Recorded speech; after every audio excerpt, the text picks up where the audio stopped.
ഒരു വലിയ കുളം ഉണ്ടായിരുന്നു. ആ കുളത്തിൽ ധാരാളം മീനുകളും തവളകളും താമസിച്ചിരുന്നു. മീനുകളുടെ കൂട്ടത്തിൽ ഒരു വലിയ മീൻ ഉണ്ടായിരുന്നു. ആ മീൻ ഭയങ്കര അഹങ്കാരിയായിരുന്നു. മറ്റു മീനുകളുമായി വഴക്ക് കൂടുകയും മറ്റു മീനുകളുടെ തീറ്റ തട്ടിയെടുക്കുകയും ചെയ്യുമായിരുന്നു ഈ വലിയ മീൻ. ചെറിയ മീനുകൾക്കെല്ലാം ഈ വലിയ മീനെ പേടിയായിരുന്നു. അങ്ങനെ ഒരു ദിവസം ഈ കുളത്തിലേക്ക് ഒരു മീൻപിടുത്തക്കാരൻ വന്നു.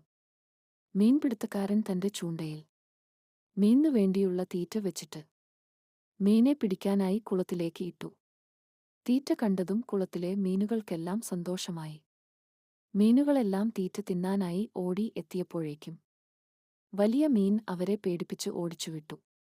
ശേഷം വലിയ മീൻ പറഞ്ഞു, "ഈ കുളത്തിലെ രാജാവ് ഞാനാണ്. അതുകൊണ്ടുതന്നെ ഈ തീറ്റ എനിക്കാണ്." അങ്ങനെ വലിയ മീൻ ചാടി തീറ്റയിൽ ഒറ്റക്കടി. പെട്ടെന്ന് തീറ്റയുടെ അടിയിൽ ഉണ്ടായിരുന്ന ചൂണ്ട വലിയ മീനിന്റെ വായിൽ കുടുങ്ങി.